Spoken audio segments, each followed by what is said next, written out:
इन 3 दिनों में जो हम लोगों ने अगली योजना बनाई उस पर हम खरे उतरे। ऐसा आशीर्वाद हम सबों को दें और समीक्षात्मक उद्बोधन में हम समस्त गुरु भाइयों को ये आशीर्वाद दें कि गुरु कार्य को हम सही दिशा में उनकी इच्छा के अनुरूप ले चले, गुरु के आदेश के अनुरूप ले चले, ऐसा आशीर्वाद।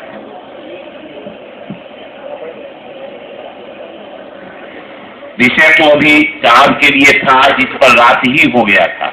अभी विषय था साहब के लिए विचार, भाव एवं प्रेम मन की अवस्थाएं।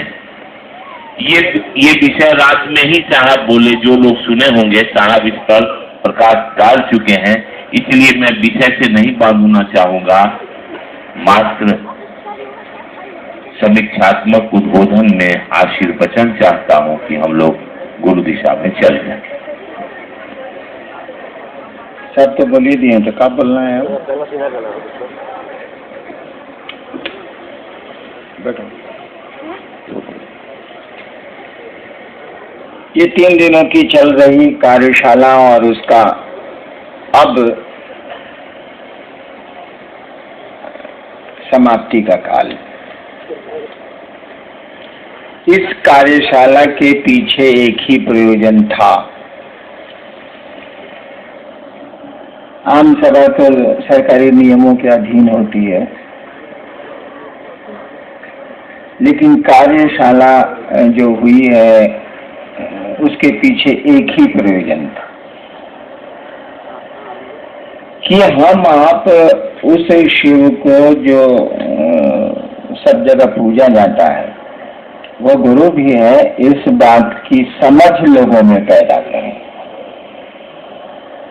सूचना तो लोगों को है कि शिव करो, सूचना देने भर से तो काम नहीं चलेगा, वो तो पहले से। हम लोग चाहते हैं कि हम लोग दूसरों को समझाएं और ऐसा समझाएं कि वो शिव को अपना गुरु माने।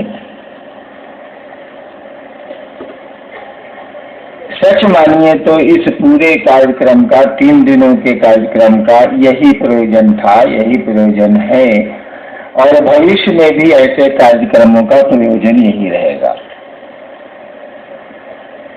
जहाँ तक व्यवस्था की बात,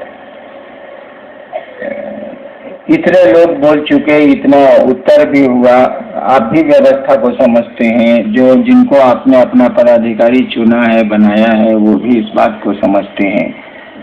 इसको जल्दी से जल्दी लागू करने की जरूरत है, इसको कागज के पन्ने से व्यवहार में लाने की जरूरत है, इसको अमल करने की जरूरत है। कतिपय शिकायत भी आई, शिकायत थी नहीं, वो शिकायत भी आई। उसको ऐसा मानना कि खुले मंच से शिकायत हुई है, ये खुला मंच नहीं है, ये कार्यशाला का मंच है और पूरे क्षेत्रों से चुने हुए लोग आए हैं जो शिव कार्य में रुचि रखते हैं, शिव कार्य में सजग हैं, तत्पर हैं। इसलिए ऐसा नहीं माना जाना चाहिए कि मंच से ऐसा कह दिया गया, वैसा कह दिया गया। ये तो घर की बात है, घर में तो सब तरह की बात होती है, इसका खराब या बुरा नहीं माना जाना चाहिए। और गलतियां तो होती हैं, वो हमसे हो या आपसे हो, गलतियां तो होती हैं। गलतियां बहुत महत्वपूर्ण नहीं है, गलतियों को हटा लेना ज्यादा महत्वपूर्ण है। गलती तो आदमी है तो करेगा। शिव के कार्य के लिए शिव को नहीं लाया जा सकता।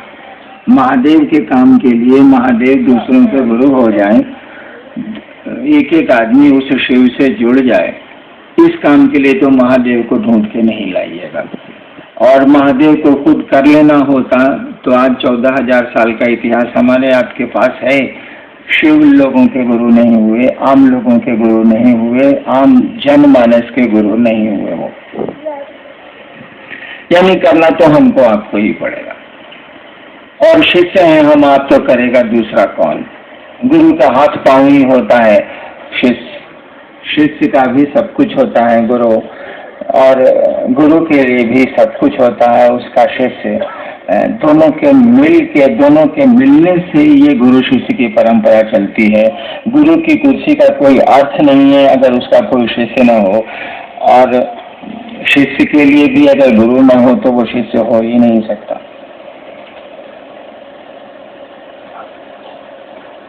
एक दो लोगों ने कहा कि दूसरे देवी देवताओं का सम्मान नहीं किया जा रहा है, ऐसा कतई नहीं। आपने उसको समझा दूसरी तरह से। बहुत अपनापन जहाँ होगा ना वहाँ थोड़ा आवेश होगा, बहुत अपनापन जहाँ होगा वहाँ थोड़ा आवेश होगा। धीरे धीरे ये आवेश कम हो जाता है, लेकिन अपनापन बहुत बढ़ जाता है। जब अपनापन होगा, अब मजनू को आप समझाए चले जा रहे हैं कि देखो लैला को छोड़ के बहुत सारी सुंदरियां हैं, बहुत अच्छी अच्छी लड़कियां हैं, तुम उनसे मोहब्बत कर लो। मजनू नहीं समझेगा, वहां उसका अपनापन है कि कोई आदमी महादेव को अपना समझता है, अपने गुरु को अपना समझता है, शिव को अपना समझता है, वहां उसका अपनापन खड़ा है। और शिव के साथ जो जगत में व्यवहार हुआ है, जनमानस में व्यवहार हुआ है, सम्मान भी दिया गया है, लेकिन और क्या क्या हुआ है थोड़ा नजदीक आ जाइए तो मालूम हो जाएगा। आपका चप्पल कितना घिसा पिटा है आपको पता रहता है, इसीलिए कि आपका चप्पल कितना साफ है कितना गंदा है हमको आपको पता रहता है, क्योंकि हमारा कपड़ा है। ठीक उसी तरह से जिस दिन ये मन समझने लगेगा कि वह महादेव मेरा है, उस दिन उसके बारे में बहुत सारी चीजों का आपको पता चलेगा। कहीं दुख भी होगा, कहीं प्रसन्नता भी होगी। जब आपकी समझ बढ़ेगी तो बहुत सारे बिंदुओं पर लगेगा कि यहाँ अन्याय हुआ है, बहुत सारे बिंदुओं पर लगेगा कि यहाँ न्याय हुआ है। जब लगेगा कि अन्याय हुआ है तो थोड़ा आवेश आएगा, जब लगेगा कि न्याय हुआ है तो थोड़ी खुशी होगी। इसलिए इन चीजों को समझने की जरूरत है। इन चीजों पर बहुत ज्यादा दिमाग दौड़ाने की जरूरत नहीं है। आदमी के रूप में हमको आपको सबका सम्मान करना सीखना चाहिए, वो ठीक। लेकिन अपनापन होता है, वो जैसा भी है उसी का है। मैंने एक बार कहा था ना कि मेरा महादेव जैसा भी है मेरा, वो मांस का लोथड़ा हो, वह ईश्वर हो, वह काला हो, वह गोरा हो, या कुछ भी हो, मेरी बात है, मेरा महादेव। इसमें भाई साहब आप क्यों खराब आपको लग रहा है? मेरा महादेव। इन चीजों का बहुत मानी नहीं है। और जितनी भी आपको लगता है कि गड़बड़ियां हैं, जितना भी आपको लगता है कि असुविधाएं हैं या लोगों के आचरण आपके मन के अनुकूल नहीं है, ये सारी बातें आपके गुरु को समझ में आती हैं। ऐसा कुछ भी नहीं है जो शिव नहीं जानते हैं, ऐसा कुछ भी नहीं होगा जो शिव की जानकारी में हो सकता है, ऐसा कुछ भी नहीं। हमको आपको लगता है ऐसा, वह महादेव को भी लगता है, आपके गुरु को भी लगता है। तब भी उन्होंने कुछ कहा नहीं, चुप रह गए वो। हम आप क्या करेंगे, क्या करते हैं, क्या करना चाहिए, सब मालूम है उस शिव को।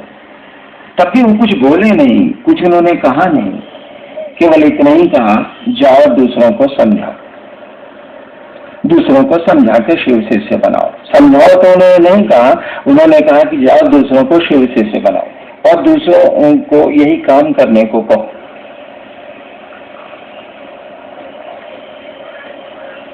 उनको सब मालूम होगा जरूर कि भविष्य में क्या क्या होगा, और उनको अगर नहीं मालूम है तो शिष्य को तो मालूम हो ही नहीं सकता। तब भी वो कुछ नहीं बोले, चुप रह गए। क्यों चुप रह गए, इसका उत्तर तो उन्हीं के पास है।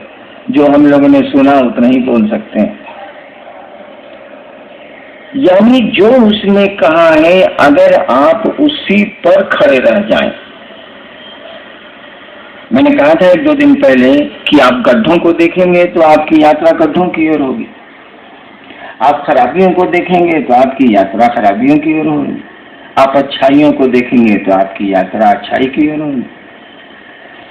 तो जो गुरु ने कहा उस पर नजर रखिएगा, उस पर चलने की मंशा रखिएगा, उस पर चलने की कोशिश करिएगा, तो आप देखेंगे धीरे धीरे धीरे धीरे सारी चीजें ठीक हो रही हैं, ठीक हो जाएंगी। याद करिए, आज से 20 साल पहले, 15 साल पहले बिहार में जब शिव शिष्यता शुरू हुई थी तो कितनी तरह की बातें आई थी। किसी ने 13 सूत्र बनाए, किसी ने 21 सूत्र बनाए, किसी ने 2 सूत्र बनाए, किसी ने कुछ किया, किसी ने कुछ किया, किसी ने कुछ किया। आज क्या स्थिति? हम लोगों ने कुछ नहीं कहा किसी पर।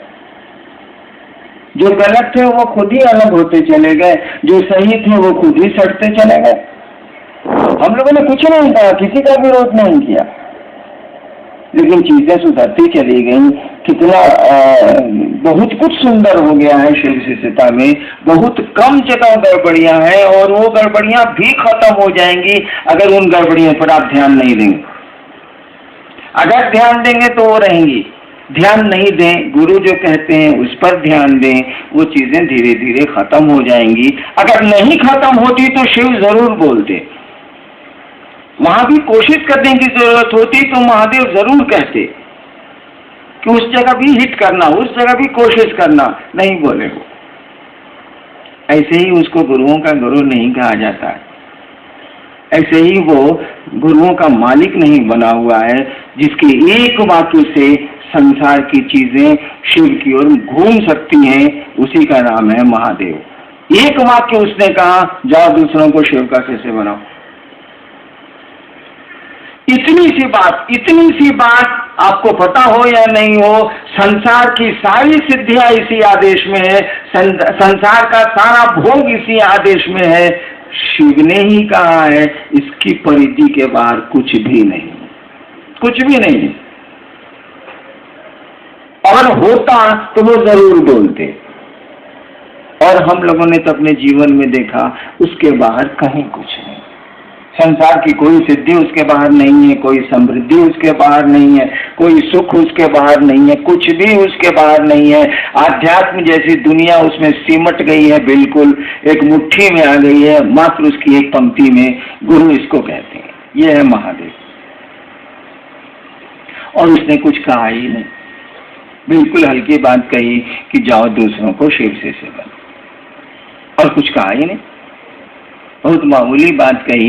लेकिन जब इसमें आप घुसते हैं, मास्टर वही ना है जो बच्चे को कहे कि कुछ नहीं है बहुआ, कुछ नहीं है, एकदम हल्का है, खाली गुड़वा इधर से उधर करो ना, साला उसी में सब हो जाता। बढ़िया मास्टर तो आपको पहले बताएगा नहीं कि बहुत आगे बहुत गहराई है या कठिनाई है, वो तो जान ही रहा है कि कम पानी में तैर रहा है, धीरे धीरे वो ज्यादा पानी को भी तैरिए जाएगा ही। लेकिन मैं पहले कम पानी में तैरना सीखे तो आप बुझाए कि 2 तरीके। टॉप में हमको महादेव सिखा रहे हैं तैरना, जीना, आगे तालाब भी है, उसके बाद समुद्र भी है, और तब आपको कोई दिक्कत नहीं है, आप पार कर जाएंगे क्योंकि तब में आपने तैरना सीख लिया। हमने तो यही पाया है कि शिव ने जो कहा बड़ा आसान सा लगा, अब उतना ही भारी लगता है, उतना ही कठिन लगता है। लेकिन क्या करिएगा, गुरु का आदेश है, हमको आपको करना है। हम लोग क्या कर सकते हैं, जो उन्होंने कहा है हमको आपको करना है। और व्यवस्था और सुरक्षा और भोजन और ये बहुत मानी नहीं रखते। ठीक है, लौकिक दृष्टिकोण से आप लोग बात कर रहे थे, मैं सुन रहा था, इसका बहुत अर्थ नहीं है। सब कुछ हम लोग अपने माथे ले लेंगे तो कुछ तो शिव करेंगे, कुछ तो महादेव को करना होगा, कुछ उनके भी हिस्से छोड़ दीजिए कि वो कुछ करें, थोड़ा करें। तो सुरक्षा बहुत मानी नहीं रखती है, गड़बड़ियां बहुत माने नहीं रखती है, और व्यवस्था बहुत माने नहीं रखती है। ये लौकिक दृष्टिकोण से गलत है, इसीलिए लौकिक समाधान पर आप बात कर रहे थे। ठीक है, बात होनी चाहिए कि लौकिक मामला है तो लौकिक समाधान ढूंढे जाने चाहिए, लेकिन आपका लोक भी परलोक से ही चलता है भाई साहब। आपका हमारा लोक भी परलोक से ही चलता है। हमारा जीवन, हमारी सांसें, हमारा आना, हमारा जाना, हमारा रहना लोक से निर्धारित नहीं है। हम आप बैठ के किसी के, इतने आदमी हैं किसी के जीवन को नहीं बचा सकते।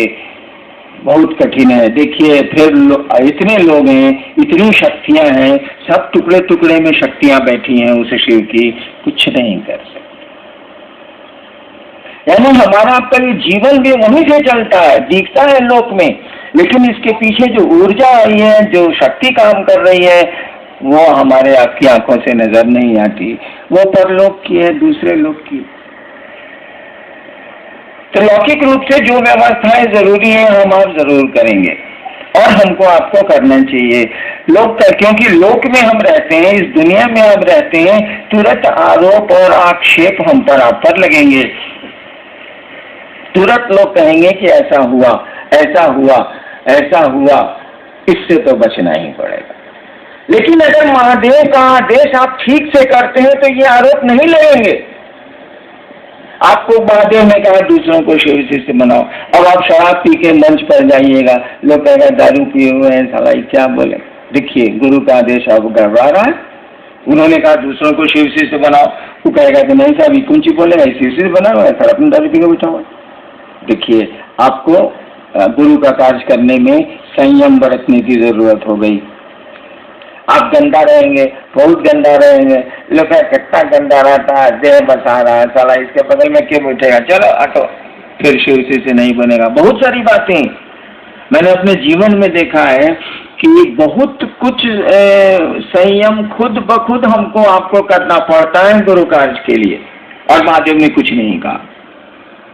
आज से 15 साल पहले कार्यशाला हुई थी तो लोगों ने प्रस्ताव दिया था कि शिव शिष्यता में अनुशासन लागू किया जाए। शिव शिष्यता में अनुशासन लागू किया जाए। तो मैंने कहा था कि कोई अनुशासन शिव शिष्यता में लागू नहीं किया जाएगा। महादेव का काम करने वाले लोग खुद ही अनुशासित हो जाएंगे। उसके एक वाक्य में इतनी ताकत है कि अगर अनुशासन तोड़ेंगे तो फिर दुनिया के लोग आपकी बात ही नहीं सुनेंगे। और जैसे जैसे शिव शिष्यता में हम आगे बढ़ेंगे, जैसे जैसे हमारा आपका शिष्य भाव शिव की ओर चलेगा, सब कुछ ठीक होता चला जाएगा। शिव पर आज तक कोई आरोप नहीं लगा। वही एक देवता है, वही महादेव है जिस पर आज तक कोई आरोप नहीं लगा, कोई आरोप टिका ही नहीं। किसी ने लगाया ही नहीं तो फिर टिकने का क्या सवाल है, वो लोक हो या परलोक। महादेव ही एक ऐसा है जो आरोपों से सबसे अलग है, क्योंकि सभी आरोप उसमें जाके समा जाते हैं, सभी विसंगतियां उसमें जाके समा जाती हैं और एक हो जाती हैं। एक से ज्यादा निगेटिव्स को जोड़ दीजिएगा तो पॉजिटिव हो जाता। 25 बार ना ना ना ना, ना कहिएगा वहां हो जाए। दो ना मिलके एक हाँ बनाते हैं। तो हमने उसी शिव को गुरु माना है जो आरोपों की परिधि से बिल्कुल बाहर है। आप लौकिक कोई आरोप शिव पर नहीं लगा सकते, बिल्कुल बाहर है। हम आप उसके शिष्य हैं, उसके कहे के अनुसार करेंगे, हम आप भी आरोपों से मुक्त हो जाए। हम पर आप पर भी कोई आरोप नहीं लगेंगे। यहाँ आरोप लगते हैं उन आरोपों से बचने के लिए अगर हम गुरु के काम पर ध्यान दें, अगर जो महादेव ने कहा उस पर अपना ध्यान दें। हमको नहीं लगता है कि जगत आपको पूजेगा नहीं। आप शिव की, अभी भजन हो रहा था ना कि शिव की शरण में आके देखो, गगन धरती को कैसे चूमता है, ये देखो बाबू। इसीलिए बहुत माथा दौड़ाने की जरूरत नहीं, बहुत आए पाए करने की जरूरत नहीं। जो गुरु ने कहा उसको सही मंशा से करने की कोशिश कीजिए। समझिए कि शिव ने क्यों ऐसा कहा है। अगर आप समझते हैं कि शिव ने इसको पैसा कमाने के लिए कहा है, शिव ने इससे प्रतिष्ठा कमाने को कहा है, इससे सम्मान हमको हासिल होगा, दुनिया और मोहल्ले और शहर के लोग मुझको जानेंगे, इस काम के लिए शिव ने आपको ये काम नहीं दिया है। उन्होंने इस काम के लिए दिया है कि दूसरों के मन में उस शिव के गुरु स्वरूप को बैठाओ ताकि वो शिष्य बन सके और शिव की ओर अपना शिष्य भाव दे सके। बाकी काम गुरु का है, गुरु करेंगे। क्योंकि आपके गुरु ने आपको ये अधिकारी नहीं दिया कि आप महादेव से पूछिए कि हम शिष्य बने हैं कि नहीं बने हैं, ये तो आदेश दिया नहीं। उन्होंने कहा दूसरों को बताओ, दूसरों को समझाओ। आप इतना पूछ सकते हैं कि दूसरों को कैसे समझाएं, ये पूछ सकते हैं आप, लेकिन अपने कैसे समझें ये आप नहीं पूछ सकते।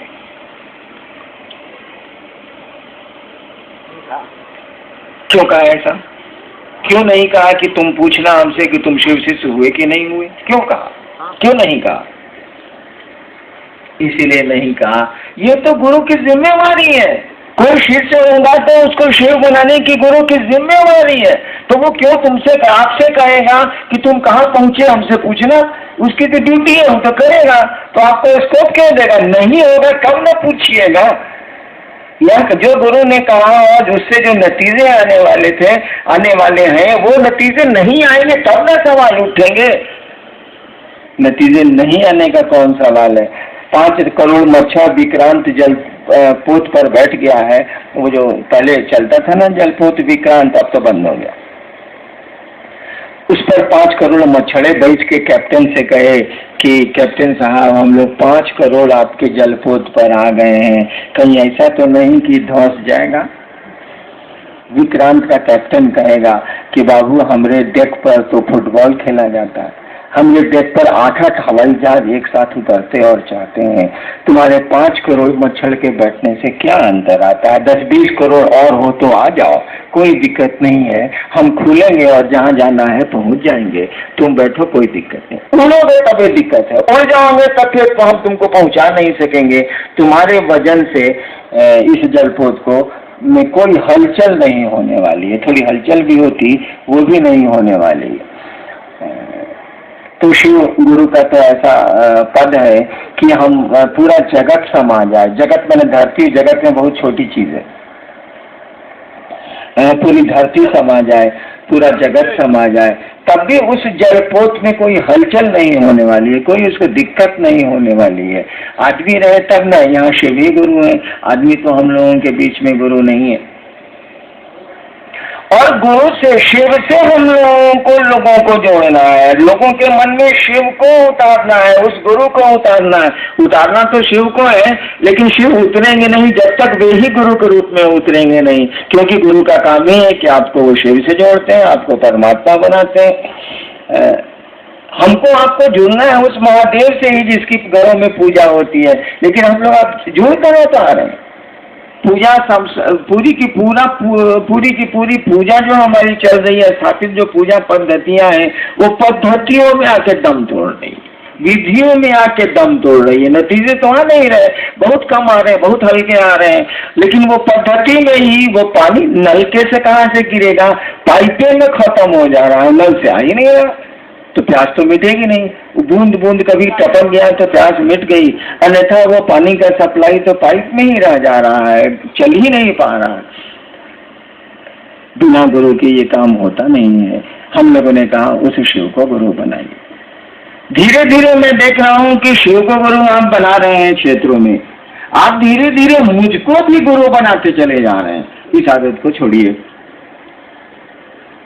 आदमी का स्वभाव है कि उसको प्रत्यक्ष रूप से कोई चीज थमा दीजिएगा, वो अप्रत्यक्ष को नहीं खोजेगा। ये घटना मेरे साथ कई बार हुई है। पहले मेरे साथ बहुत सारे लोग रहते थे जो आंख से दिखते नहीं, अभी भी रहते हैं, लेकिन कुछ नहीं करते हैं वो लोग। पहले किया करते थे तो सब काम उन्हीं को मैं कह देता था, जो भी जरूरत पड़ी मैंने उनको कह दिया, काम हो गया। वो आध्यात्मिक हो या लौकिक हो, लौकिक बात तो मैं बहुत कम करता हूँ, कह दिया करता था, काम हो जाता। धीरे धीरे उन लोगों ने मेरा साथ छोड़ना शुरू किया, कह के छोड़ना शुरू किया कि रहेंगे लेकिन करेंगे नहीं। तो मुझको बड़ी दिक्कत हुई कि भाई रहिएगा करिएगा, नहीं तो करेगा कौन। लेकिन वो लोग अपनी बात पर अड़े रहे, रहने को तो रहने लगे, लेकिन कुछ नहीं करना मैंने कुछ नहीं करना शुरू किया, कुछ नहीं करते। अब नतीजा क्या होगा? काम तो है, लोगों को शिव गुरु से जोड़ना है, धरती पर भी काम है, जरूरतें पड़ती हैं। अब उपाय क्या है? तो मैं अब कोई उपाय नहीं चला तो मैंने महादेव से जुड़ना शुरू किया। ठीक उसी तरह से आप मुझसे लोगों को जोड़ देंगे तो वो शिव से जुड़ेंगे नहीं, वो मुझको ही पकड़ लेगा। इसमें हमको आपको सतर्क होना चाहिए। वरेण्य गुरु बाता की स्थिति को कम करना होगा, और उस गुरु की स्थिति को मजबूत करना होगा, सामने लाना होगा। अगर मुझको आप सामने लाएंगे तो मैं दिखता हूँ, मैं हूँ, स्थूल शरीर में हूँ, लोग मुझको पट से पकड़ लेंगे, बड़ी आसानी होती है शरीर में किसी को पकड़ लेने की, क्योंकि वो कहीं रहता है, कहीं वहाँ जा सकता है, मिला जा सकता है। शिव से जुड़ना थोड़ा आदमी को अकबक लगता है, क्योंकि वो शरीर में नहीं है, उनसे जुड़ना एक लंबी यात्रा है, इसीलिए आदमी उसको जल्दी पकड़ता नहीं है। हम आप भी अगर इस धरती पर शिव का झंडा लहराने आए, शिव गुरु पद से लोगों को जोड़ने आए हैं, तो हमको आपको उस शिव को आगे करना होगा, उसी को सामने करना होगा, अपने पीछे होना होगा, आपको भी पीछे होना होगा, हमको भी पीछे होना होगा। पीछे होंगे तभी उसको आगे हम कर सकेंगे, अन्यथा वही पीछे हो जाएगा, हम ही आगे हो जाएंगे, आप ही आगे हो जाएंगे। इसीलिए क्षेत्रों में भी आप शिव के गुरु स्वरूप को स्थापित करने की कोशिश करिए। मैं नहीं चाहता कि मेरा नाम नहीं लीजिए, लेकिन पूरी चर्चा में मेरा एक बार नाम ले लीजिए, काम बहुत है। लोग कैसे ही पूछेंगे कि किसने इसको शुरू किया। मुझको हटाना चाह के भी आप हटा नहीं सकते, तो साटना क्यों चाहते हैं? जब किसी चीज को हटा के भी हटाया नहीं जा सकता तो उसको साटने की कोशिश क्यों की जा रही है भाई साहब? जो चीज आपको जिंदगी में हासिल होनी है उसके लिए प्रयास क्यों करते हैं भाई साहब? एक आदमी ने पटने में मुझसे कहा कि जी मन करता है कि हम आत्महत्या कर लें। वो आदमी यहाँ बैठा हुआ है। 15-20 साल पहले की बात है कि उस आदमी ने हमसे कहा कि जी एकदम परेशानी, जगत की दुनिया, जगत है, दुनिया है, आत्महत्या कर लें। मैंने कहा था अगर आत्महत्या नहीं करिएगा तो मरिएगा नहीं क्या? भाई मरेगा तो सब कोई इस दुनिया में है। तो भाई जो काम होने रहे हैं उसको आप कहाँ कर रहे हैं? दूसरे को करने दीजिए। हमको आपको वहां से जाना है तो आप कोशिश जाने की कहाँ कर रहे हो? तो ले ही जाएगा, जाना नहीं भी चाहिएगा तब वो ले जाएगा। तो अपनी जान क्यों हट रहे हैं भाई? क्यों आत्महत्या करना चाह रहे हैं आप? क्योंकि आपकी हत्या तो होने वाली है। भले वो हत्या कानून में हत्या नहीं हो, मौत उसको भले कह दीजिए आप, लेकिन हमको आपको तो यहाँ से हंता योग तो हिले रहे, सारा मरना तो हिले। तुम कमाओ काहे कर रहे? आप जब भी शिव से अपने को जोड़ेंगे, जब भी आप शिव गुरु से अपने को जोड़ेंगे, आज तक तंत्र का नियम रहा है, आज तक पूजा का नियम रहा है। भारतवर्ष बहुत होशियार देश है ये। इसने जिसको भी परमानेंट करना चाहे उसको शिव से जोड़ा है। जिस देवी को इसने चाहा कि ये देवी बनी रहे उनको शिव से जोड़ दिया गया। जिनको कम जोड़ा गया वो धीरे धीरे मिट गई, जिनको पूरी तरह शिव से जोड़ा गया वो है, आज भी है, एक बलि है शिव से। वही, क्योंकि वही शिव सत्य है, वही सुंदर है। सत्य का मानी होता है जिसमें कभी कोई परिवर्तन नहीं होता है। सत्य शब्द का अर्थ होता है तो हलंत कहिए या यह कहिए, वही सत्य है, वही परमानेंट है, वही अस्थाई है, और कुछ भी यहाँ अस्थाई नहीं है। जब भी किसी को शिव से आप जोड़ेंगे वो चीजें अस्थायी होती चली जाएंगी। आप शिव का काम करते हैं, लोगों को शिव से जोड़ते हैं, उसके गुरु पद से जोड़ते हैं, धीरे धीरे आप अस्थायी होते चले जाएंगे। तो इसके लिए कोशिश कहाँ कर रहे हैं बापा? इसके लिए चेष्टा कहाँ कर रहे हैं? जो चीज मिलने वाली है उसके लिए हाया है क्या हो रहा है? आप शिव से जुड़ेंगे, प्रतिष्ठा आपको कोई देने से रोक नहीं सकेगा, सम्मान कोई देने से रोक नहीं सकेगा।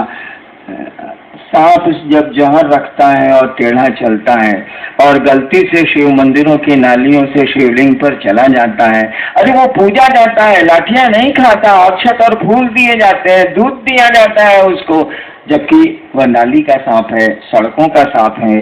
गलती से, भूल से, घूमते घूमते वह शिव मंदिरों की नालियों से शिवलिंग तक चला गया है। जनमानस उसकी पूजा करता, और वही शिव मंदिरों से जब बाहर निकल जाता है तो लाठियां मिलती हैं, लोग मारते हैं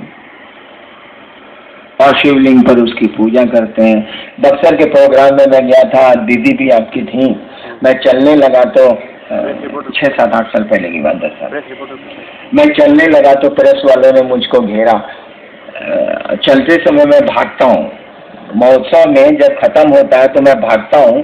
इसीलिए भागता हूँ कि आप पाँव छूने के लिए शोर करेंगे, पाँव छूने की कोशिश करेंगे, और 5 आदमी हैं तब तो कोई दिक्कत नहीं है, लेकिन अगर 500 हैं और 5000 हैं तब तो अफरा तफरी मचेगी। गुरु बहनों की साड़ियाँ फटेंगी, आपके कपड़े फटेंगे, लोगों के पाँव टूटेंगे, हाथ टूटेंगे।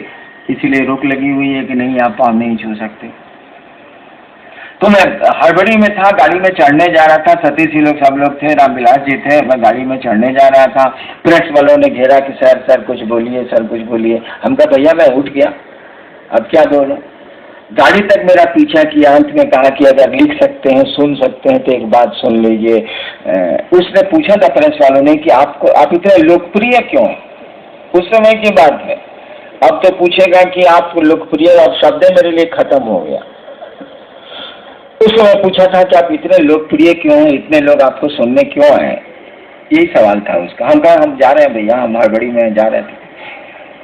तो मैंने उत्तर दिया था कि एक वाक्य में अगर समझ सकते हैं तो समझ लीजिए, सड़क के सांप को किसी ने शिवलिंग पर रख दिया है। सड़क के सांप को किसी ने शिवलिंग पर रख दिया है, लेकिन उस सांप को ये याद है कि उसको किसी ने रख दिया। सड़क के सांप को किसी ने शिवलिंग पे रख दिया है तो पुजारा लोकप्रिय है, लेकिन सांप को ये याद है कि किसी ने रख दिया है। यानी सांप महादेव जी पूज लीजिए, जो रखा उतारी हो सकता है, जब उतारेगा तो कितना लठी मिलेगा सो पूज लीजिए।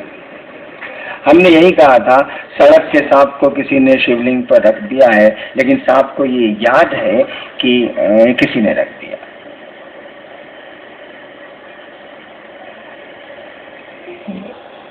तो सम्मान तो हम लोगों के पीछे पीछे चल रहा,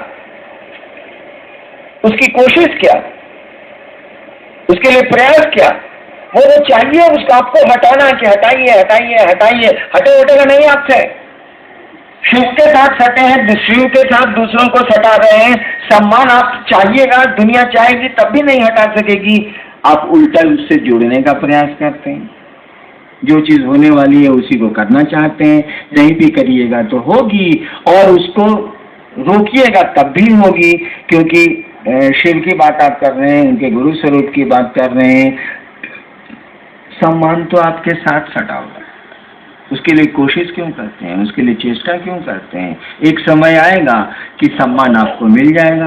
अभी ही बहुत सारे गुरु भाई हैं जिनको मोहल्ले वाले नहीं जानते थे, अब जिलों से बाहर राज्य वाले उसको जानते हैं। देखिए सम्मान मिल रहा है कि नहीं मिल रहा है। वो चाहता नहीं है तब भी मिल रहा है, और चाहता है तब तो सारा महादेव के चेले नहीं,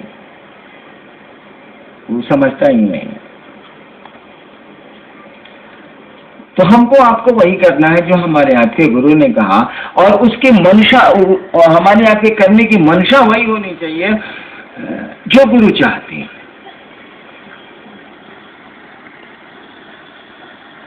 और एक जगह तो हम लोग ऐसा कर ही सकते हैं, मैं कहाँ लौकिक जगत में किसी को कुछ बोलता हूँ, आप कैसा रहते हैं, क्या करते हैं, क्या नहीं करते हैं, मैं कुछ बोलता नहीं। केवल बोलता हूँ कि आप महादेव का काम करिए, लोगों को शिव से बनाइए, लोगों को समझाइए। मैं जानता हूँ कि इस काम को जैसे करेंगे आपका लौकिक आचरण ठीक हो जाए, क्योंकि करने के पहले आपको लौकिक आचरण धीरे धीरे ठीक ही करना होगा, अन्यथा आप कर ही नहीं सकेंगे। मैं कुछ नहीं बोलता, आप केवल आपको प्रेरित करता हूँ कि अपने गुरु से लोगों को जोड़िए, और आप नहीं जोड़ पाते हैं तो इसके लिए अपने गुरु से दया मांगिए। जिसने आदेश दिया है उसको कहिएगा ना कि हमसे ही काम नहीं हो रहा है। अब वो कोई उपाय सोचेगा कि काहे नहीं हो रहा। वैसे मैंने देखा है कि जब भी आप अपने महादेव से ये कहते हैं कि आपका आदेश हमसे नहीं हो रहा है, और कहने का सिलसिला आप जारी रखते हैं क्योंकि आपका मन कर रहा है करने को, धीरे धीरे रास्ते खुल जाते हैं, रास्ते बन जाते हैं। जो असुविधाएं आपको हैं, जो बाधाएं हैं, जो अवरोध हैं, वो धीरे धीरे खत्म होने लगते हैं। क्यों? इसीलिए कि हमारे आपके संस्कार किसको कहते हैं? ये हम लोग बोलते हैं कि संस्कार इसका अच्छा है, संस्कार इसका खराब है। संस्कार शब्द कहाँ से क्या होगा? संस्कार का मानी क्या है? कुछ नहीं है। संस्कार का मानी है हमने आपने जो किया है पहले, उसका फल आपको अभी मिला नहीं है, वह बीज के रूप में, सीड के रूप में, बिया के रूप में आपके साथ है, उसी को बोलते हैं संस्कार।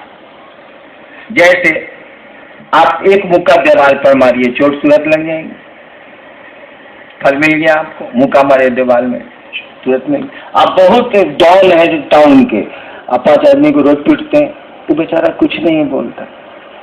दीवार में आपने ठोकर मारी तो चोट आपको लग गई, कर्म किया तो फल ले लिया आपने।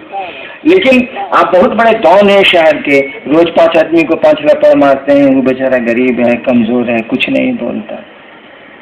इसके भी तो फल आपको मिलेंगे भाई साहब। तुरंत तो नहीं मिले इसीलिए कि डॉन है आप, तुरंत तो नहीं आपको कर्म का फल मिला, लेकिन ऐसा तो नहीं है कि नहीं मिलेगा, मिलेगा। तो जब तक नहीं वह फलता है पेड़, वह दिया जब तक अंकुरित नहीं होता है, इसी स्थिति को बोलते हैं संस्कार। जब कर्म फल फल जाएगा तो खत्म हो गया, उसको संस्कार नहीं बोलते। तो कर्म फल जब फलित होगा तो जो दिखेगा लोग कहते हैं देखो इसका संस्कार अच्छा नहीं है, कुछ नहीं हुआ है, कर्म फल का दिया फलित हुआ है, इसीलिए आप पर आरोप अब लग रहे हैं, आप ऐसा करते हैं, आप ऐसा करते हैं, आपका संस्कार एकदम खराब हो गया। किसी को आप कहते हैं इसका संस्कार बहुत बढ़िया है, कुछ नहीं हुआ है, पूर्व जन्म का दिया या पहले का की कमाई आपकी फलित हो रही है, जिसके चलते आपको समाज एक ओहदा दिए हुए हैं, आपको इज्जत दिए हुए हैं, लोग कहते हैं कि इसका संस्कार बहुत अच्छा है। वही कर्म फल के जो बीज हमारे आपके हैं ना, वे ही हमको आपको शिव की ओर नहीं चलने देते, क्योंकि वही शिव जगत की इच्छा से हमारे आपके रूपायित हुआ है। तो जगत में आने के चलते, जगत के आकर्षण के चलते जो हम कर्म करते हैं, तुरंत फल जिनके नहीं मिलते हैं, वो तो सीट रहते हैं दिया के रूप में, और दिया आपको दर्द नहीं देता है। पीपल का बीज, बरगद का बीज राई के दाने के बराबर होता है, कुछ नहीं है उसमें, मसल दीजिए खत्म हो जाएगा। लेकिन अगर सही वातावरण मिल गया, सही जमीन मिल गई, सही मौसम मिल गया, तो क्या होगा? वही बरगद का छोटा सा राई के दाना बराबर एक छोटा सा दिया विशाल वृक्ष बनता है, इतना विशाल कि हाथियों को उसमें बांधा जाता है, और पेड़ को पता भी नहीं चलता कि मेरे जड़ों में 10-10 हाथी बांधे गए। लेकिन उसी का दिया मसल दीजिए खत्म हो जाएगा, उसका अस्तित्व मिट जाएगा। तो हमारे आपके संस्कार हमको आपको शिव की ओर नहीं चलने देते, वे रोकते हैं, क्योंकि हम लोगों ने जगत के आकर्षण में जीना सीखा है, पहले भी जीते रहे हैं, जीना सीखा है। जगत में का आकर्षण हमारे आपके मन में है, शिव का आकर्षण पकड़ाने की स्थिति नहीं है, वैसा माहौल नहीं मिल रहा, बस सीध है। शिव के आकर्षण का बिया सबके पास है, होना ही होना है, नहीं कैसे होगा। मैं इसकी व्याख्या भी कर सकता हूँ, दिया है हम लोगों के पास, लेकिन न हवा ठीक मिलती है, न पानी ठीक मिलता है, न मौसम ठीक मिलता है, तो दिया अंकुरित ही नहीं होगा, दबा ही रह जाता है, झाड़ियाँ उग जाती है, जिसको सही में उगना चाहिए था पौधे को, उगता ही नहीं है, पानी नहीं है, हवा नहीं है, मौसम नहीं है। आध्यात्मिक परिवेश होगा तब न आध्यात्म का दिया तमकेगा, परिवेश ही नहीं है, कोई समझाने वाला ही नहीं है, कोई बताने वाला ही नहीं है, कोई प्रेरित करने वाला ही नहीं है, और इसीलिए महादेव ने कह दिया जाओ दूसरों को समझाओ। सीट उनके पास है, सीट सबके पास है, दिया सबके पास है। अनुकूल वातावरण दोगे, अनुकूल पानी दोगे, अनुकूल हवा दोगे, अनुकूल मौसम दोगे, तभी ना वो दिया पनपेगा, अंकुरित होगा। अन्यथा कैसे अंकुरित होगा? पड़ा रहेगा, बहुत ज्यादा स्थितियां खराब हुई तो सड़ जाएगा।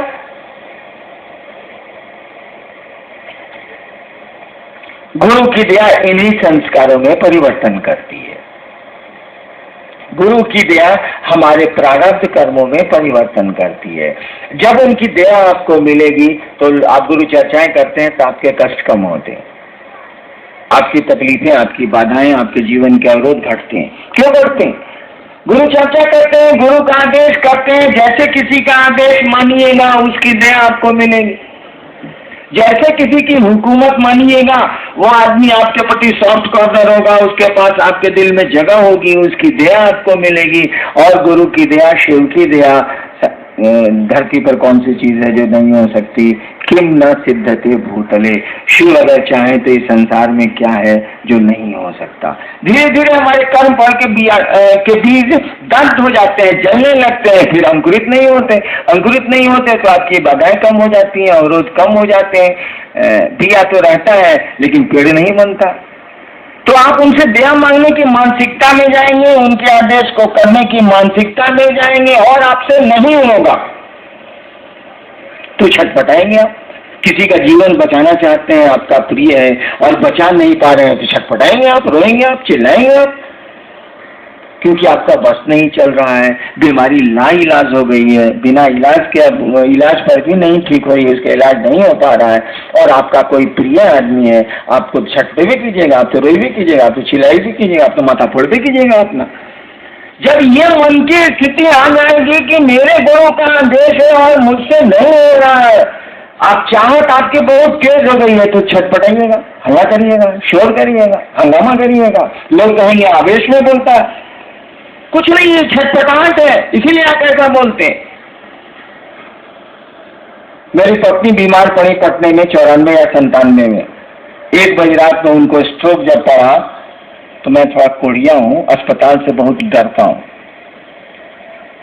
तो हमने कहा कि फ्लैश से डॉक्टर लोग को बुलाओ, जल्दी बुलाओ, जल्दी बुलाओ, जल्दी बुलाओ। मेरी साली मेरे रूम में थी, स्ट्रोक कर गया तो मेरी साली मेरे रूम में थी, एक हाथ उसने मार दिया कि चलिए अस्पताल लेके चलिए, चलिए अगले अस्पताल लेके।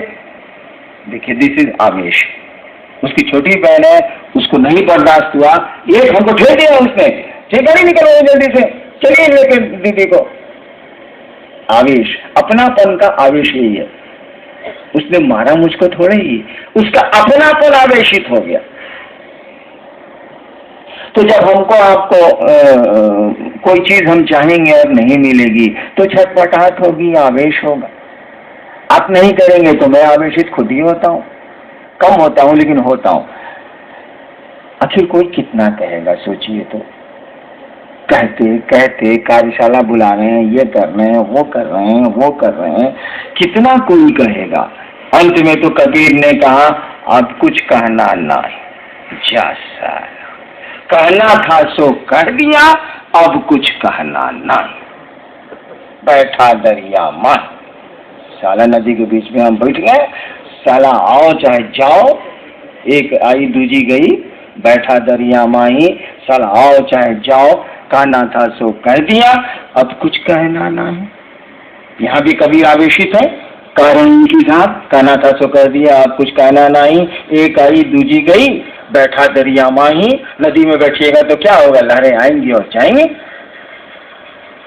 तो आदमी आवेशित हो जाता है, कहते कहते थक जाता है, तब भी आप नहीं समझते हैं, उसके प्रिय का काम आप नहीं करते हैं जो आपका प्रिय होना चाहिए, तो आवेशित तो हो ही जाएगा वो, उसमें उसका कोई दोष नहीं। हम आप भी होते हैं। आपका बच्चा बुखार से तड़प रहा है और ड्राइवर गाड़ी निकालने में देर कर रहा है, आप आवेश में तो आएंगे ही आएंगे, क्योंकि आपका बच्चा है। तो जब हम आप इस आवेश में आए, होना चाहिए आवेश रहित आवेश, चार्जलेस चार्ज होना चाहिए, लेकिन ये शिव को छोड़ के किसी को नहीं। कोई आवेश रहित आवेश रखता हो, या उस शिव को छोड़ के, और एक देवी है महाकाली, इन दोनों को छोड़ के इस संसार के किसी देवता को नहीं है, किसी देवी को नहीं है। मात्र 2 सत्ता भारतवर्ष की है, जिनको कहा जाता है कि अघोरा है, घोर नहीं होती है, आवेशित नहीं होती है। एक महादेव है और एक समय से परे की देवी है महाकाली। 2 ही देवता इस संसार में है, एक महाकाल खुद ही है और उनकी शक्ति महाकाली है। 2 ही देवता ऐसे हैं जो आवेश रहित आवेश उनके पास है, अन्यथा कोई भी संसार में नहीं है। हम आपकी गिनती तो, हम लोग तो आदमी है, कोई भी संसार में देवी देवता नहीं है जो घोर नहीं होता, आवेशित नहीं होता, उसको होना ही होना है। इसीलिए भारतवर्ष किसी देवी को अघोरा नहीं कहता है, किसी देवता को अघोरेश्वर नहीं कहता है, किसी भगवान को वो अघोरेश्वर नहीं कहता है। कहता है शिव को छोड़ के कोई अघोरेश्वर नहीं है, शिव का नाम ही दे दिया गया अघोरेश्वर। महाकाली को ही मात्र महाकाली को कहा गया, केवल महाकाली को कहा गया कि हे भगवती आप ही अघोरा हैं और कोई अघोरा नहीं है। कोई ऐसा नहीं है जो आवेश रहित आवेश रखता हो। आप ही को देखने से लगता है कि कोई आवेश आपके पास नहीं है, और सारे के सारे आवेश वहीं से निकलते हैं। वाह रे वाह, सारे के सारे आवेश वहीं से निकलते हैं, सारी की सारी घोर चीजें वहीं से निकलती हैं। और उस सत्ता को देखिए, लोगों ने नाम दे दिया भोला बाबा।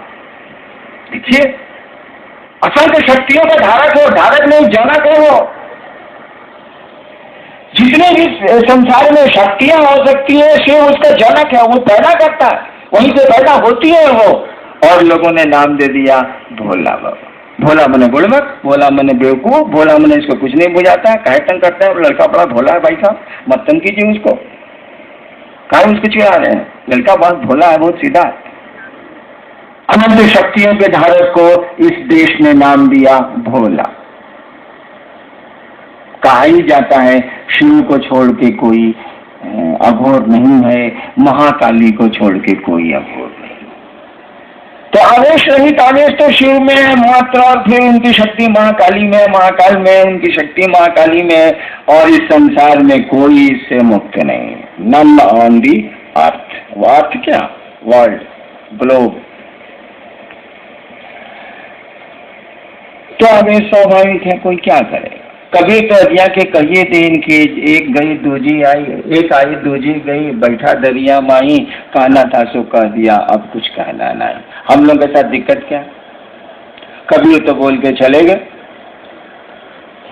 कि अब कुछ कहना नहीं।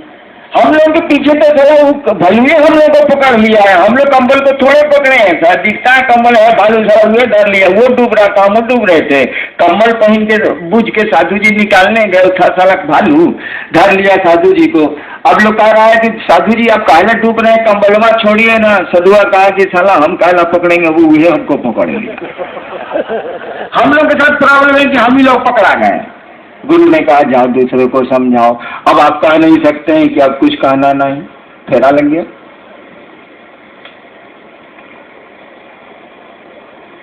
जब आपके गुरु का ही आदेश है कि दूसरे को समझाओ, तो कबीर बहुत सुंदर लगता हो, उनकी बोली उनकी बहुत अच्छी लगती हो, तो अच्छी लगने से क्या होगा? गुरु का आदेश है, समझाओ।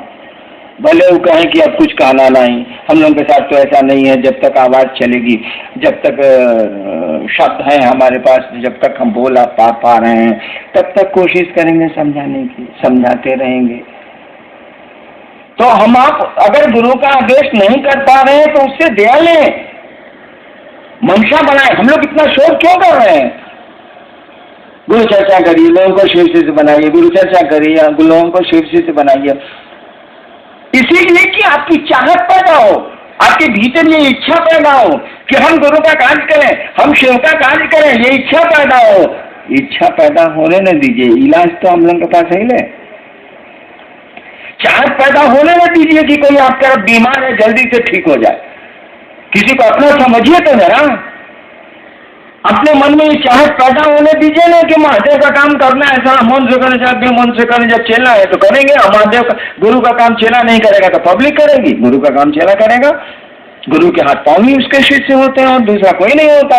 उसकी पूरी दुनिया में गुरु की पूरी दुनिया में शिष्य शिष्य होते हैं और कुछ हो ही नहीं सकता। वह पिता होगा तो कोई उसका पुत्र होगा, लेकिन गुरु जब भी होगा तो उसकी दुनिया में शिष्य ही बसते हैं। डॉक्टर की दुनिया में रोगी ही बसते हैं, वकील की दुनिया में उसके क्लाइंट ही बसते हैं। हाँ, फिर किसी का बेटा होगा तो कोई उसका बाप होगा, लेकिन वकील होगा तो वकील शब्द ही जुड़ा हुआ है मुकदमे से, लोगों के मुकदमे लड़ने से। उसकी दुनिया उतनी ही भर है।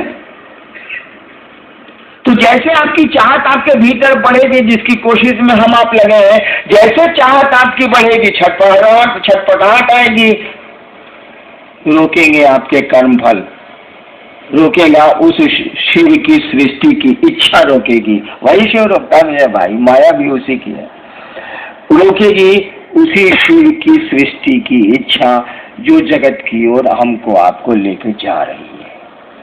फिर आएगी उस गुरु की दया जो उस इच्छा को तोड़ेगी, जो शिव सृष्टि की इच्छा है, शीर्ष इच्छा है, उसको तोड़ेगी, उससे लड़ेगी और आपको घुमाएगी शिव की ओर। दोनों साथ साथ चल रहे हैं। उस शिव की इच्छा भी चल रही है जो शिव को जीव बना रही है, उसकी यह भी इच्छा साथ साथ चल रही है जो जिसको दया भाव बोलते हैं, जो जीव को शिव बना रही है। दोनों साथ चल रही है, दोनों में कोई दिक्कत नहीं है, कोई कठिनाई नहीं है। एक ही कठिनाई है कि दया की स्थिति में मन जाएगा तभी दया का कनेक्शन बैठेगा, बिजली जलेगी, अन्यथा नहीं जलेगा। हम लोगों ने कहा शिष्य को, उस शिव को अपना गुरु बनाओ, गुरु चर्चाएं करो जो गुरु कहते हैं, जो उनका आदेश है। जैसे जैसे ही चाहत में जाएंगे आप, जैसे जैसे कोशिश करेंगे कि हम भी गुरु चर्चा करें, हे महादेव हम पर आप दया कर दीजिए कि आपका होशियारी यही ना है भैया, कोई काम कोई कह रहा है करने के लिए पॉट से कर दीजिए, तब ना अपना कम्मा थमाइएगा, नहीं क्या भक्ता कि नहीं चल रहे, नहीं होशियारी है। कोई कह रहा है कि भाई साहब पानी पिलाइए तो जा, आप बूझ नहीं कि इससे कुछ हमको कामों है, तुरंत गिलास में धो के ले आइए, ले हम खड़ा हो जाएगी, लीजिए पानी, ले आए। तब कहेगा कि जी वो काम है, ले जरा कर देती है अपने। अच्छा ठीक, क्या काम है बोलो, कर देते। अब वो पानी मांग रहा है, आप उसको दे रहे हैं लहसुन सुगने। हो गया। महादेव कह रहा है दूसरों को समझाओ, आप कहते हैं जी टांग टूटल है, काहे बोलते हैं टांग टूटा, उसको मालूम है, छोड़ दीजिए। कहिए कि टांग, कहिए कि हम पर दया करिए कि हम गुरु कार्य करें, हम लोगों को समझा सकें कि आप उसके गुरु हो जाइए। महादेव को मालूम है कि आपका टांग टूटा हुआ, वो ऐसी दया करेंगे कि टूटे पांव में आपको पंगु गिरवर चढ़े। कार्य दाऊ ब्रह्म पद कार्य करु अधोगामी, है पंक्ति सुनी है ना। आज देखिए, मुख हो ही वाचाल, कहा जाता है ना कि आप अगर चाहें तो जो गूंगा है वो बोली बोलने लगता है। मुख हो ही वाचाल, करोड़ों आज गुरु बहने हैं जो मूक थी अपने घरों में, वाचाल हुई है कि नहीं हुई है? मुख हो ही वाचाल। जो लोग कुछ बोलते नहीं थे, घरों में सिमटे थे, अपने पति और अपने सास ससुर का लाश सहते थे, वो लोग आज वाचाल हो गए। वो लोग अब बोलने लगे हैं, मन से बोलने लगे हैं, भीड़ में बोलने लगे हैं, मौसम में बोलने लगे हैं। हे मूक वाचाल नहीं हुआ। देखिए उस श्री में कितनी ताकत है। मूक हो ही वाचाल। आप जो मूक थे, कोई आवाज आपके पास नहीं थी, आपको बोली निकाल दिया उसने, मूक को वाचाल कर दिया उसने। ठीक उसी तरह से पंगु गिरवर लगा, जो लंगड़ा है वो पहाड़ों को पार कर जाता है। आप पार करते हैं कि नहीं? मैं ऐसे शिव शिष्यों को जानता हूं जिनके पांव टूटे हुए हैं और अब वो ठीक नहीं होंगे। मैं ऐसे शिव शिष्यों को जानता हूं जो अंधे हैं और कुछ नहीं उनको दिखता है और मामूली महादेव का काम वो नहीं करते। देखिए वो लंगड़ा है, पहाड़ चढ़ा दिया ना महादेव, चढ़ गया ना वो शिव की बात करता है, लोगों को शिव की ओर चलने की बात करता है। खुद ही पहाड़ चढ़ गया है, दूसरों को पहाड़ पर चढ़ के आवाज दे रहा है, आइए इस पहाड़ पर चढ़िए, ये तो शिव का शिखर है, शिव की चोटी है, शिव का पहाड़। कहना था सो कह दिया, अब कुछ कहना नहीं।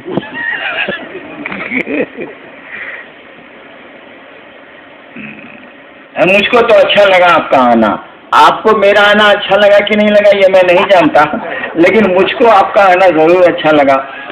और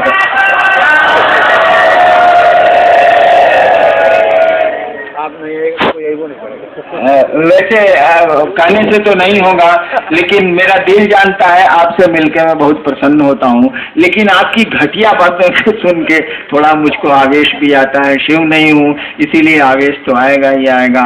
मैं हीरा बांटता हूँ, आप यहाँ से ले जाते हैं बालू, गुस्सा तो जरूर आए। आप आके कहते हैं कि ये दिक्कत है, ये दिक्कत है, ये दिक्कत है, ये दिक्कत है। हम कहते हैं तुम शिव को ले जाओ नहीं यार, वो अस्थायी निदान है तुम्हारा। तुम्हारी एक बीमारी तो मैं ठीक कर सकता हूँ, तुम्हारे एक कष्ट को तो मैं हटा सकता हूँ, लेकिन ऐसा थोड़ी है कि फिर रक्त बीज की तरह ये राक्षस पनपेंगे नहीं। एक एक बूंद जैसे जैसे खून गिरेगा, रक्त बीज की तरह दूसरा राक्षस पैदा होगा। जीवन दे देने को दंड। हम आप इस धरती पर आए हैं, कौन धरती पर सुख पाया जरा हमको बता दीजिए तो। कोई है?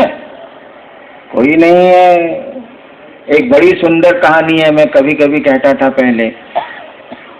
महाभारत खत्म हो रहा, 18 दिन का महाभारत खत्म हो रहा। भीष्म पितामह शरशैया पर लेटे हुए, उनको इच्छा मृत्यु थी, इसीलिए उन्होंने कहा था कि सूर्य जिस दिन उत्तरायण होंगे मैं अपना शरीर छोड़ूं। महाभारत खत्म हो चुका है, 7 आदमी जिंदा, 5 पांडव, सात्विकी और वो कौन, छोड़िए कहानियां मैं भूल जाता हूँ। 7 आदमी जिंदा है। अर्जुन कह रहे हैं कृष्ण से, लाशें पड़ी हैं, जो चित्रण हम लोग के सामने किया गया, हम लोग क्या जाने, सारा महाभारत के समय में हम लोग कुकुर थे कि आदमी थे, क्या पता। अर्जुन कहते हैं कृष्ण से कि हे केशव, चलें हम लोग भीष्म पितामह का दर्शन कर लें, पितामह का दर्शन कर लें। कृष्ण आते हैं, वो पांचों पांडव, हाँ सात्विकी कृष्ण और 5 पांडव साथ हो ही गया। ये लोग आते हैं, भीष्म पितामह के सामने खड़े होते हैं, वो शरशय्या पर लेटे हुए हैं, भीष्म की आंखों से आंसू बह रहे, लेटे लेटे दोनों तरफ से आंख से आंसू बह रहे। अर्जुन ने भीष्म पितामह की आंख में आंसू देखे तो कृष्ण से सवाल किया कि केशव, पितामह को तो इच्छा मृत्यु है, 10 वसुओं में एक है, ये शिव के अनन्य भक्त हुई है, परशुराम के शिष्य थे, और तब मौत से इनकी आंख में आंसू क्यों? मौत के भय से इनकी आंख में आंसू है। 10 वसुओं में एक है, इच्छा मृत्यु इनको प्राप्त है, परशुराम महर्षि परशुराम के शिष्य है ये, और तब मौत का भय इनको सदा रहा है, इनकी आंख में आंसू है। अर्जुन कृष्ण से पूछा है, कृष्ण कोई उत्तर नहीं दे रहा, चुप। सवाल हुआ है केशव से, उत्तर अब दे रहे हैं भीष्म पितामह लेटे लेटे, और भीष्म पितामह अर्जुन को उत्तर नहीं दे रहे हैं, अब कृष्ण को उत्तर दे रहे हैं। सवाल अर्जुन का केशव से है, केशव कुछ नहीं बोल रहे हैं, और भीष्म पितामह उत्तर दे रहे हैं अर्जुन को नहीं, कृष्ण को। भीष्म ने कहा, पितामह ने कहा कि केशव, मेरे आंखों में आंसू इसलिए नहीं है कि मुझको मृत्यु का भय है, मुझको तो इच्छा मृत्यु प्राप्त है, मौत से मुझको कोई भय नहीं। मेरी आंखों में आंसू इसलिए है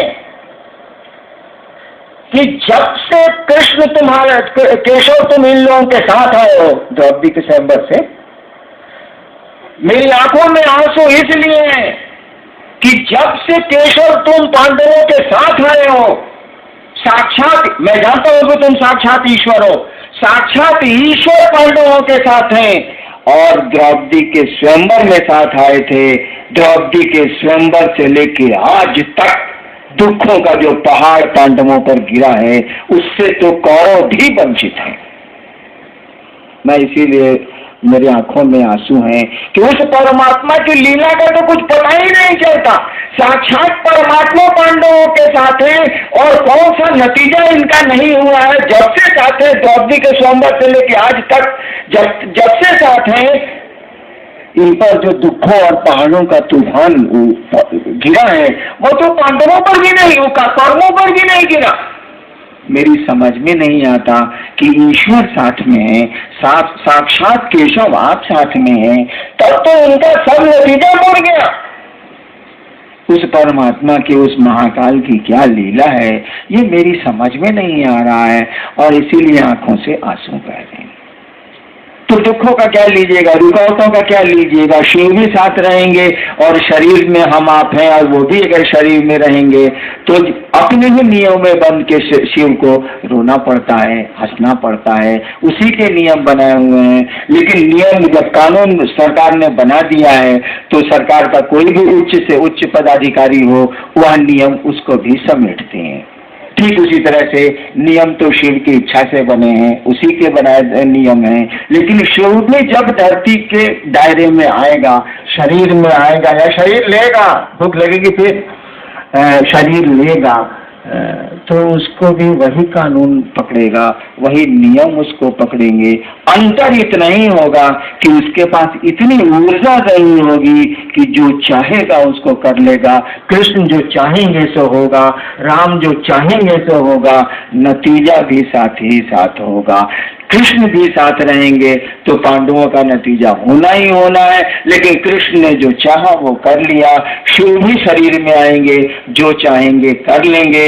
शिव करें या न करें, हम उनके शिष्य हैं, हम भी जो चाहेंगे सो कर लेंगे।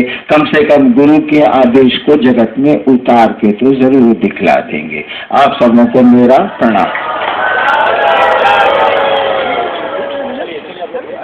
अब बताइएगा नहीं, अफरा तफरी नहीं कीजिएगा, खाने के लिए इत्मीनान से खाइएगा, नहीं खाइएगा तो भी कोई रोज जुल्म नहीं हो जाए।